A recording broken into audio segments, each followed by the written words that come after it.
The old cowboy bought that land for a very low price. Now he knows why people stayed away. My name is Jedediah Kane, though folks have called me Jed for as long as I can remember.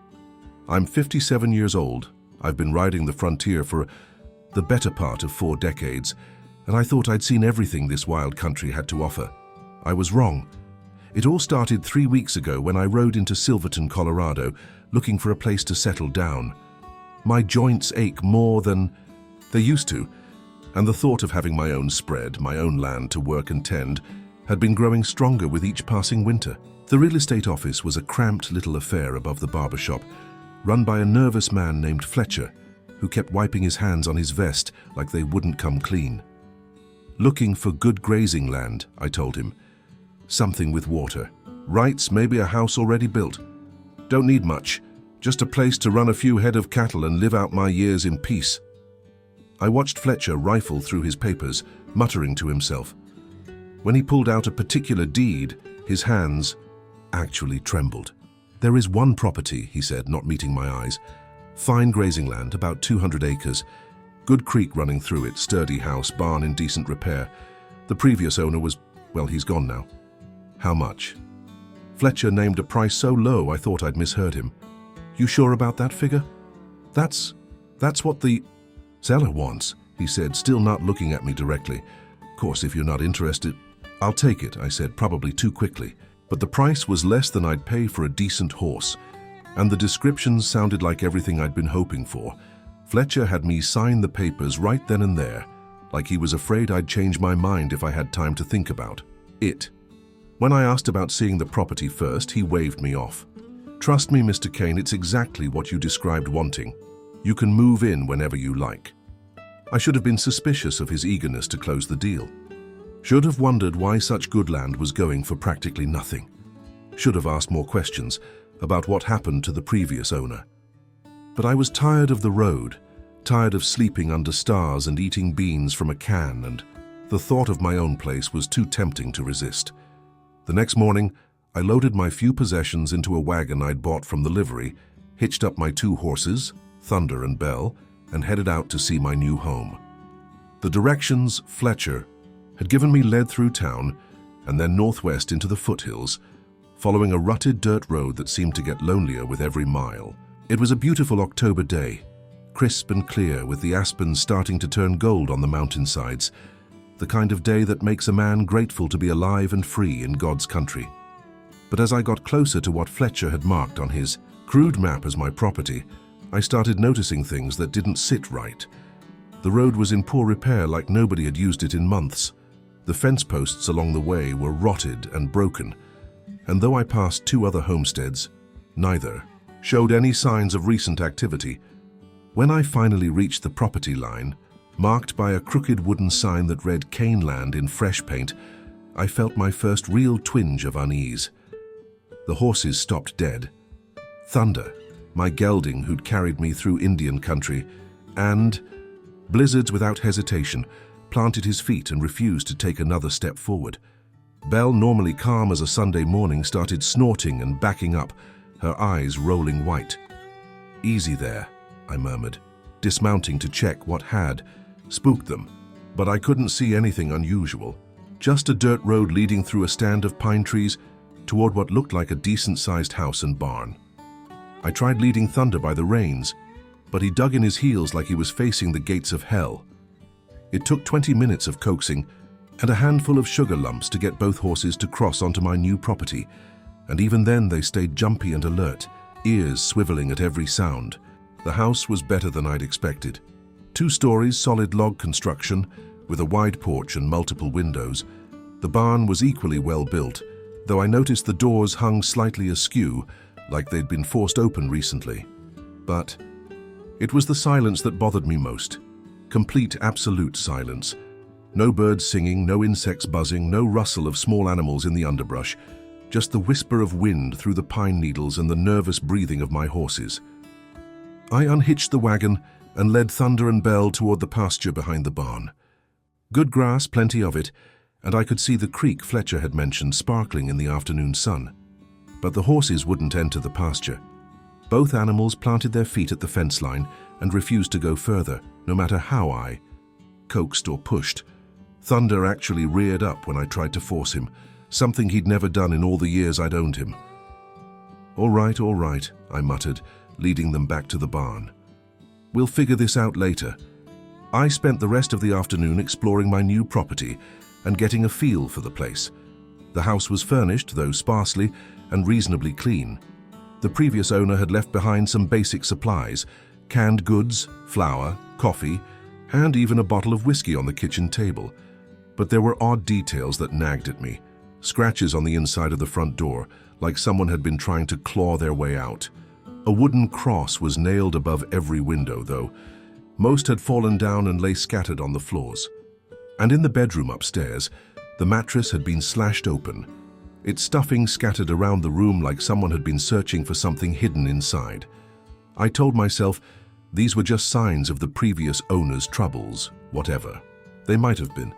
Maybe he'd been drinking too much, maybe he'd gone a little crazy from isolation. It happened to men living alone in remote places. As evening approached, I decided to settle in for the night and start fresh in the morning. I made myself a simple dinner of beans and coffee, lit the oil lamps, and tried to feel at home in my new place. That's when my dog started acting strange. Rex was a good dog, part hound and part something else, who'd been traveling with me for 3 years. Steady, reliable, never spooked by anything. But as darkness fell, he began pacing around the house, whining and scratching at the floor. Around 9 o'clock, Rex suddenly bolted for the door, barking frantically. When I let him out, he ran straight to a large pine tree near the house and started digging at its base like his life depended on it. "Rex, what the hell?" I called, but he ignored me completely. I grabbed a lantern and went to see what had gotten into him. The dog had already dug down about 2 feet, and his paws were muddy and torn from scrabbling at the hard-packed earth. That's when I saw the bone. At first I thought it might be from some animal, a deer or elk that had died near the tree. But as Rex kept digging and more bones emerged, I realized with growing horror that they were human remains. A femur, unmistakably. Part of a rib cage. And finally, most disturbing of all, a small skull, a child's skull. I sat back on my heels, lantern shaking in my hand, trying to make sense of what I was seeing. Who was buried here? Why so close to the house? And why hadn't Fletcher mentioned anything about graves on the property? Rex had stopped digging and was now sitting beside the pile of bones, whimpering softly. Even he seemed to understand that. We'd uncovered something that should have stayed buried. I spent a sleepless night pacing the house, jumping at every creak and groan of the old timbers. When morning finally came, I saddled Thunder and rode into town to find Sheriff Morrison, a grizzled man in his 60s who looked like he'd seen his share of frontier justice. "Sheriff, I need to report something," I said, finding him in his office nursing a cup of coffee. "Found some human remains on my property. Look like they've been there a while." Morrison's face went pale, and his coffee cup slipped from his fingers, shattering on the floor. "Your property?" he asked. "You're the fellow who bought the old Hartwell place." "Fletcher called it the Kane property, said it was ready for immediate occupancy." I watched Morrison close his eyes and rub his temples like he had a powerful headache coming on. "Mr. Kane, I need to ask you something, and I want you to think real carefully before you answer. You ever been to Silverton before? Ever heard of that particular piece of land?" "No, sir. First time in Colorado." "Why?" Morrison opened his desk drawer and pulled out a thick file folder. "Because according to our records, Jedediah Kane has owned that land for 20 years. Bought it in 1867 for the exact same price you paid Fletcher yesterday." The room started spinning around me. "That's impossible. I've never been here before in my life." "Then you won't mind if I take a look at that deed you signed." I handed over the papers Fletcher had given me, and Morrison examined them carefully. After a few minutes, he looked up at me with something that might have been pity. "Mr. Kane, this deed is identical to the one we have on file from 1867. Same handwriting, same witnesses, even the same coffee stain in the bottom right corner. There must be some mistake." "The deed is clean," Morrison said, but he wouldn't meet my eyes. "Legally, that land belongs to you, always has, according to our records." I stared at him, trying to process what he was telling me. "Sheriff, what happened to the previous owner, the man who lived there before me?" Morrison stood up and walked to the window, looking out at the busy street. As far as I know, Mr. Kane, nobody's lived on that land for 20 years. Not since the first Jedediah Kane disappeared. Disappeared. One day he was there, the next day he was gone. House standing empty, animals scattered, no sign of what happened to him. We searched for weeks but never found so much as a boot print leading away from the property. I felt a chill run down my spine. And the bones I found? I'll come take a look, Morrison said, finally turning back to me. But Mr. Kane, take some advice from an old lawman. If you're smart, you'll sell that land and move on. Some places just aren't meant for folks to live.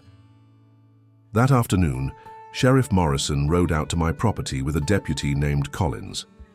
They examined the bones Rex had dug up, took some measurements and made notes in a small black book. These have been here a long time, Morrison concluded, probably decades. Without more investigation, there's no way to know who they belonged to or how they got here. Shouldn't we try to find out? I asked. Morrison and Collins exchanged a look I didn't like. Mr. Kane, the sheriff said slowly, in my experience, some questions are better left unasked, especially on this particular piece of land. What's so special about this land? What aren't you telling me? But Morrison was already mounting his horse. Just some friendly advice, Mr. Kane. You might want to consider sleeping in town for a while, until you get settled in. They rode away, leaving me standing beside a pile of human bones with more questions than answers. That night I decided to stay on the property despite Morrison's warnings.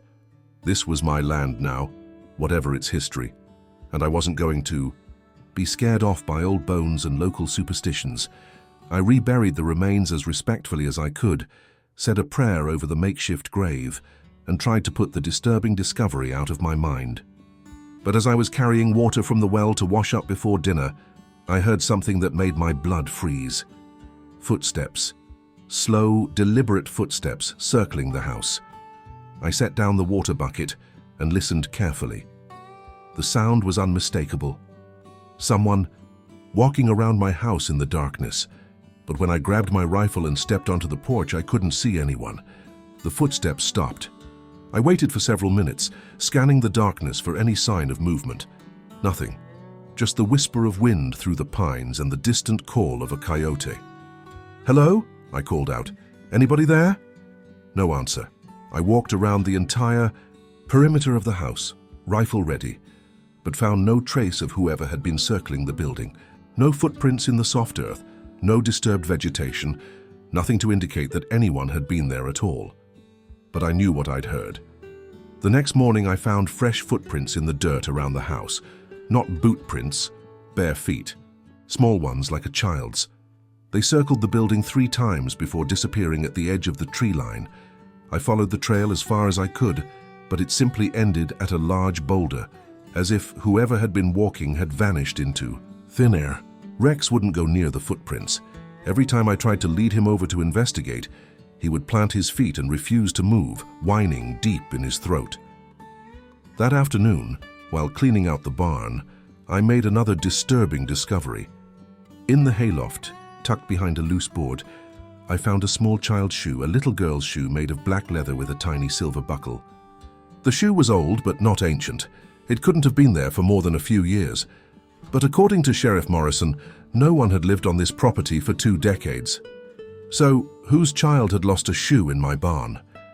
I spent the rest of the day searching the barn from top to bottom, looking for any other signs of recent habitation.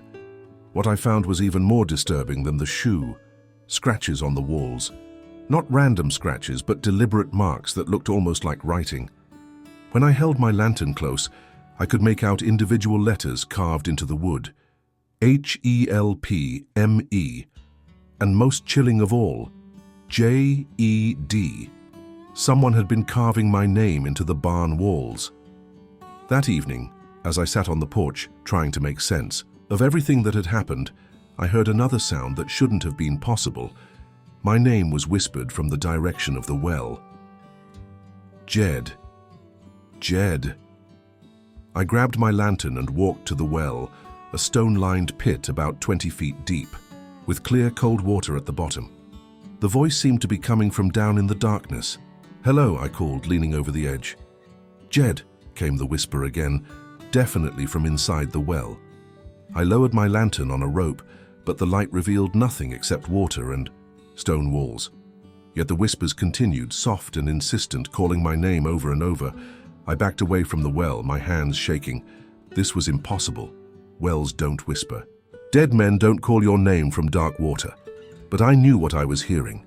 The next day I rode into town to ask more questions. I found the local saloon and struck up conversations with some of the older residents, hoping to learn more about the history of my land. Most people seemed reluctant to talk about it, changing the subject whenever I brought up the property. But I did manage to get some information from an ancient bartender named Murphy, who'd been in Silverton since the early days.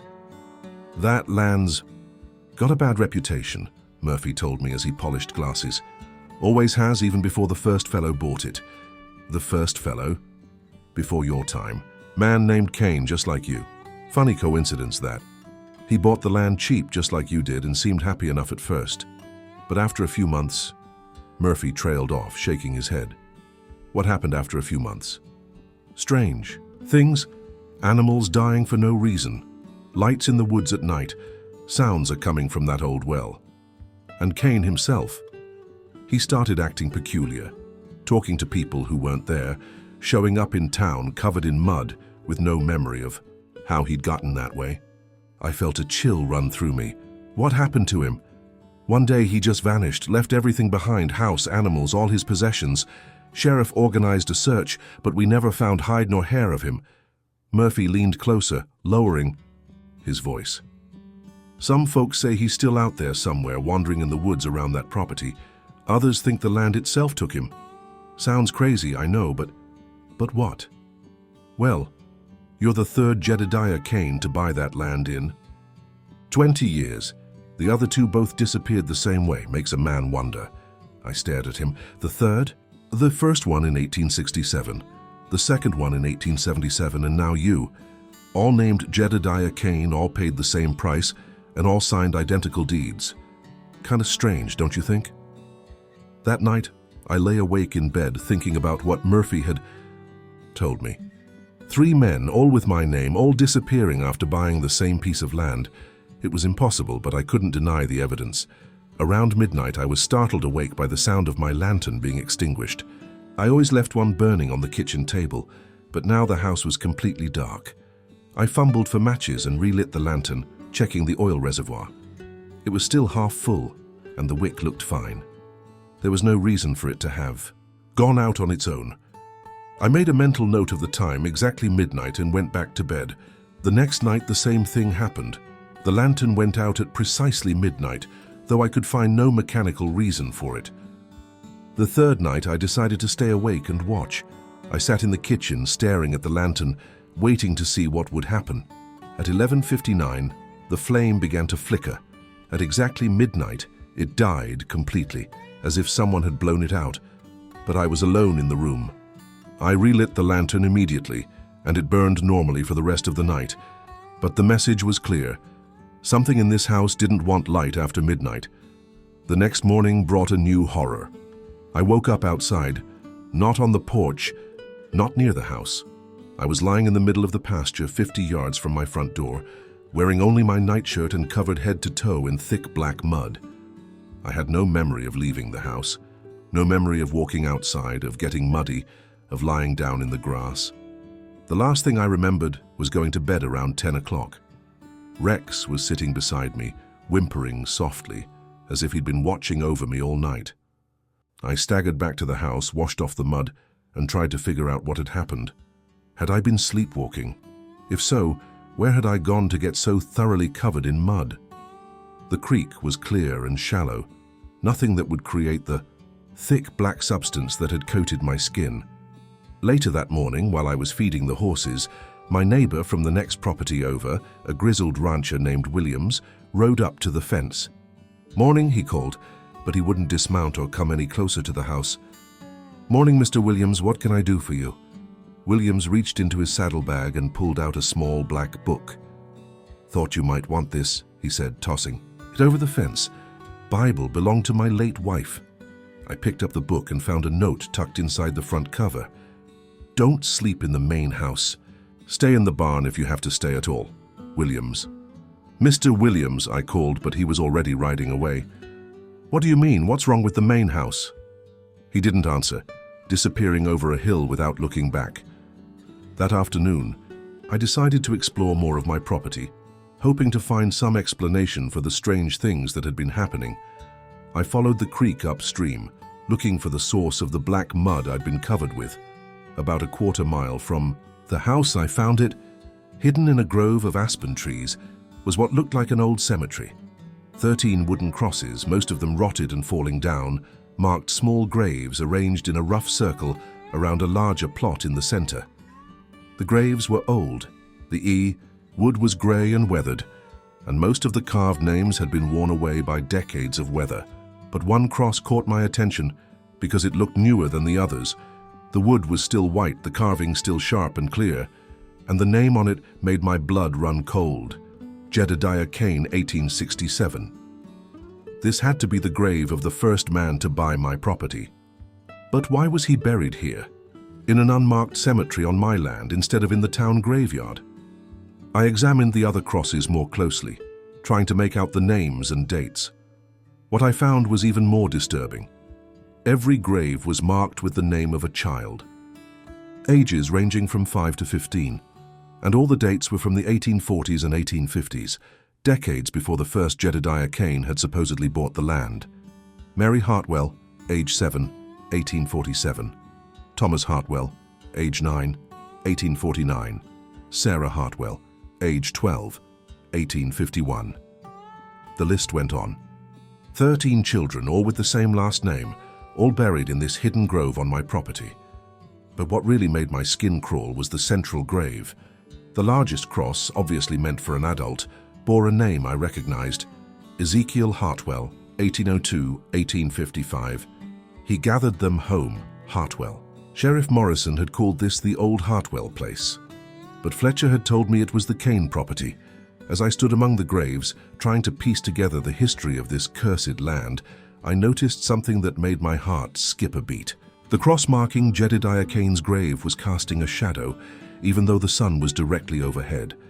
And the shadow was moving, slowly but deliberately, pointing toward the house. I ran. I don't know what came over me, but something about that moving shadow filled me with a terror so profound that rational thought became impossible. I crashed through the underbrush, stumbled over rocks and fallen logs, and didn't stop running until I reached the safety of my house. But was it really safety?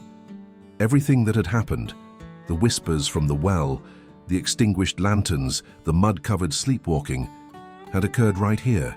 That evening, as I sat on the porch trying to calm my nerves with a glass of whiskey, I noticed a young girl standing at the edge of the tree line. She was maybe 8 or 9 years old, with long blonde hair and a blue dress that looked like it belonged to an earlier era. She was crying, her shoulders shaking with silent sobs. "Hey there," I called, standing up. "Are you all right? Are you lost?" The girl looked up at me, and I saw that her face was pale and drawn, her eyes dark with sorrow that no child should have to bear. "Please," she whispered, her voice barely audible across the distance between us. "Please help me find my way home." I started walking toward her, but with each step I took, she seemed to become more translucent, like morning mist beginning to burn off. "Wait," I called, "let me help you."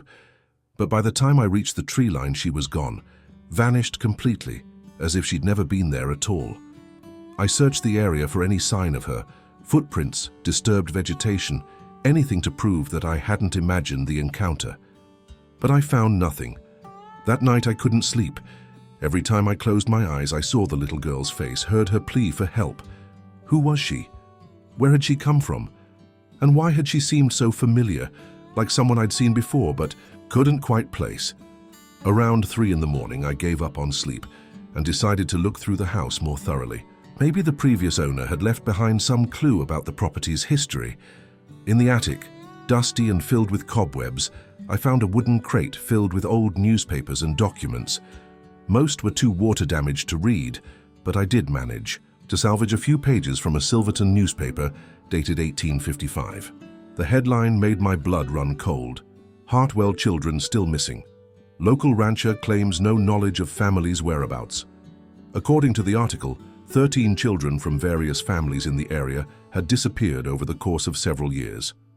The last place any of them had been seen was the Hartwell Ranch, where they'd allegedly been invited to help with various chores. Ezekiel Hartwell, the ranch owner, claimed ignorance about the children's fate. He told authorities that they'd simply left one day and never returned. With no evidence of foul play, and Hartwell being a respected member of the community, no charges were ever filed. But the article hinted that many locals suspected something more sinister. Families had begun keeping their children away from the Hartwell property, and some had even organized search parties to look for the missing kids. The searches turned up nothing. The children had vanished completely. The final paragraph of the article was the most chilling. Ezekiel Hartwell was found dead in his home yesterday morning, apparently from natural causes. With his death, authorities say the investigation into the missing children will likely be closed permanently. "Sometimes it's better to let sleeping dogs lie," said Sheriff Parker when asked about plans to search the Hartwell property. "Some secrets are meant to stay buried." I set down the newspaper with shaking hands. 13 missing children. 13 graves in the hidden cemetery. And now I was living on the same land where they disappeared, but that wasn't the worst of it. As I continued reading through the documents in the crate, I found something that made my world tilt sideways. A bill of sale dated 1867 for the purchase of the former Hartwell property. The buyer was listed as Jedediah Kane, and the price was exactly what I'd paid Fletcher 3 weeks ago, but it was the signature at the bottom that made me drop the paper like it was on fire. The handwriting was identical to mine. Not similar, identical. Every loop, every curve, every dot and cross was exactly the way I would have written it myself. I compared it to the deed I'd signed with Fletcher, and they matched perfectly. Same handwriting, same signature, even the same slight smudge on the J in Jedediah. It was impossible. I couldn't have signed a document in 1867. I wasn't even born until 1830, but there was no denying what I was seeing. Somehow, some version of me had bought this land 20 years ago. I spent the rest of the night going through every document in the crate, looking for more evidence of the previous Jedediah Kanes. What I found was even more disturbing. A diary written in my handwriting but describing events I'd never experienced. A man named Jedediah Kane buying the Hartwell property, discovering the hidden graves, and experiencing the same supernatural phenomena I'd been witnessing.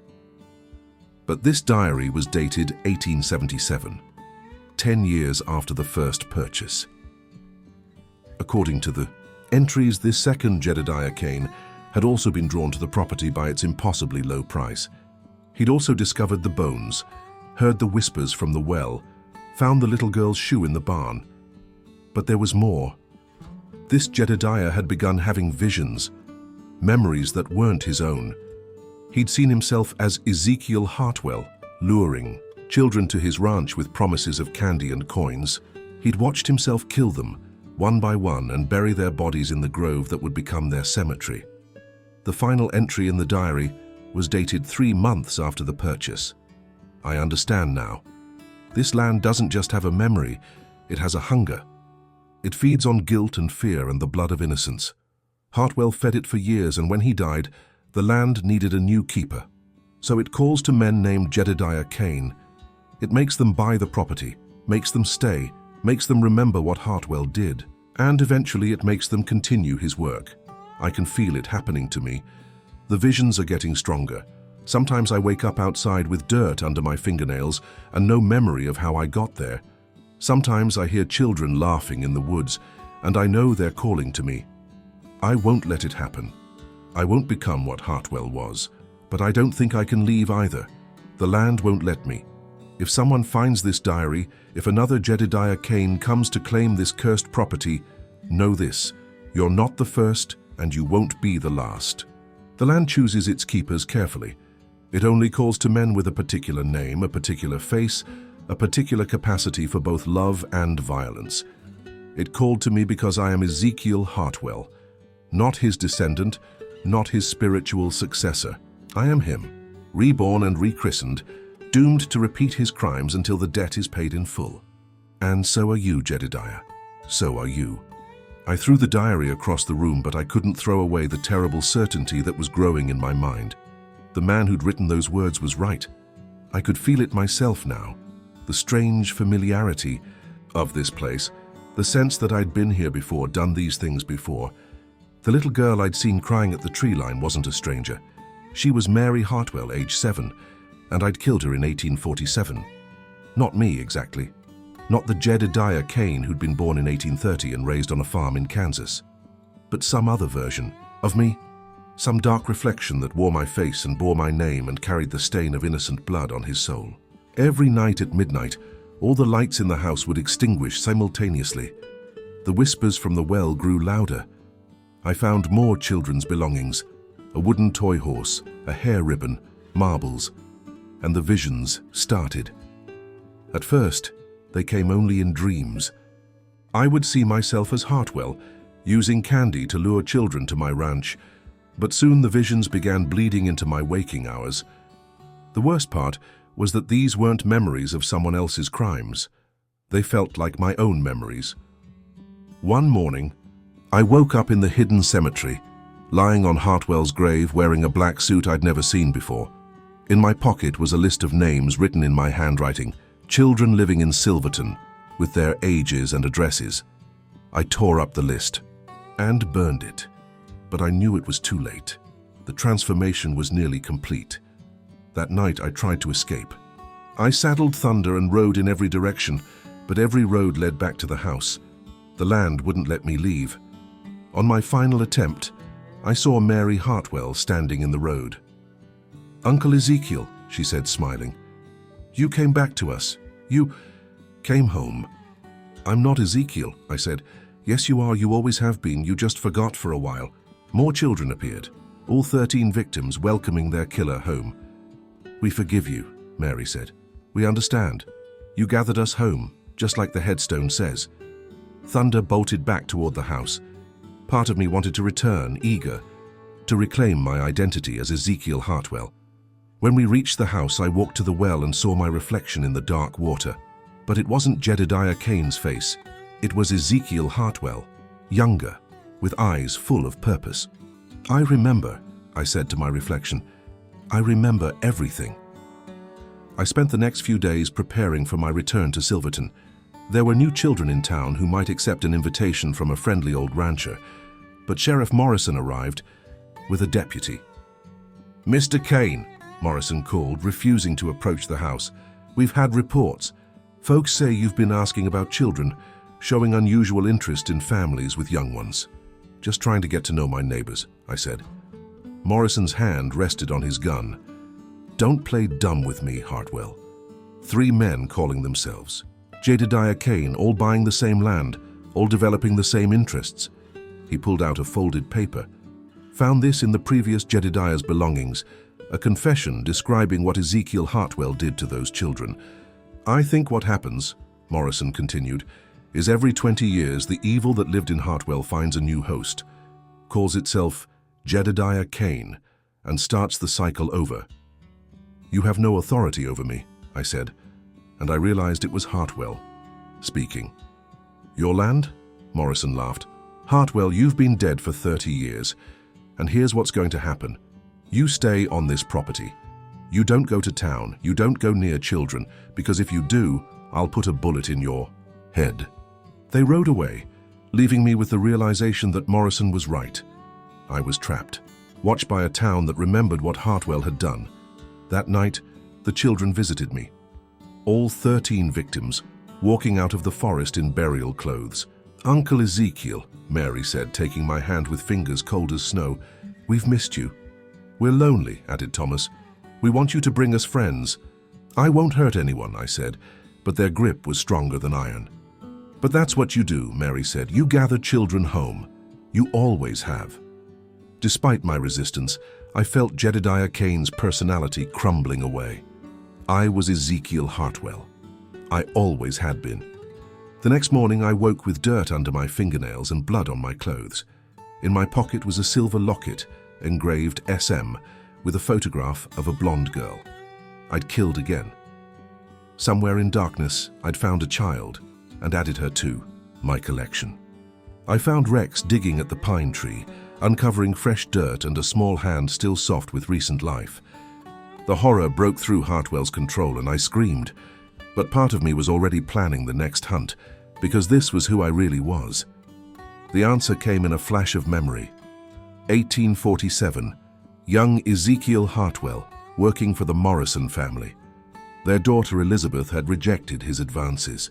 He'd cornered her in the barn, forced himself on her, then killed her to keep her silent. Elizabeth had been pregnant, 3 months with a child that might have been his. The guilt drove him mad. He began believing that gathering children could balance the scales for Elizabeth's unborn baby. 13 children died for his delusion, and now, 40 years after his death, Hartwell was still trying to balance those scales. But they could never be balanced. The debt would never be paid because the crime was unforgivable. I heard footsteps approaching. Sheriff Morrison and armed men walked toward my house. "Hartwell, we know what you did. Susan Miller, age 8, disappeared yesterday. We found her ribbon on your property." The locket burned against my chest. Susan Miller, SM. "I never left my property," I said. "My grandmother was Elizabeth Morrison," Morrison said. "You remember her? The girl you raped and murdered in 1847? Morrison was Elizabeth's descendant, seeking justice for a 40-year-old crime. "Where is Susan Miller?" Morrison demanded. I looked at the fresh grave. "I don't remember killing her." "But you did." "Yes." Morrison raised his gun. "Then you're going to die." Before he could fire, the children appeared. All 13 victims, plus Susan Miller in her blue dress. "Don't hurt Uncle Ezekiel," Mary said. "He's not finished yet." The posse stepped back as dead children surrounded them. "He has to gather us all home," Thomas added. "All the children who died because of what he did to the lady with the baby." "How many more?" Morrison asked. "All of them," Susan said. "Every child who might have been Elizabeth Morrison's descendant. Every child who carries her blood." I finally understood. Elizabeth's unborn baby would have had children, grandchildren. Over 40 years, her bloodline could have spread throughout the valley. The debt wasn't 13 lives, it was measured in generations. "No," I said. "I won't kill anymore." "You have to," the children said. "It's who you are." I could feel Hartwell's hunger growing. Morrison was right there, Elizabeth's own blood. "Uncle Ezekiel, yes," the children whispered as I stepped toward Morrison. But some remnant of Jedediah Kane stopped me. "This ends now," I said. I ran to the well, climbed over the edge, and let myself fall. The last thing I heard was children crying. Morrison found my body 3 days later. The land was declared abandoned, fenced off with warning signs, until 1907. A man named Jedediah Kane rode into Silverton looking for land. He signed the deed with identical handwriting and headed to claim his property. Morrison watched, knowing the cycle would never be broken. Some sins are too large to be forgiven. They echo through time, calling the guilty back again and again. Every 20 years, Hartwell returns. Every 20 years, he remembers and resumes his work. The old cowboy bought that land for a very low price. Now he knows why people stayed away. The land never forgets. Neither does the evil that lives there. Jedediah Kane sits on his porch this evening, watching the sunset. He hasn't remembered yet, but already something stirs in the darkness. In the woods, 13 children are waiting. Soon they will welcome Uncle Ezekiel home, and the gathering will begin again.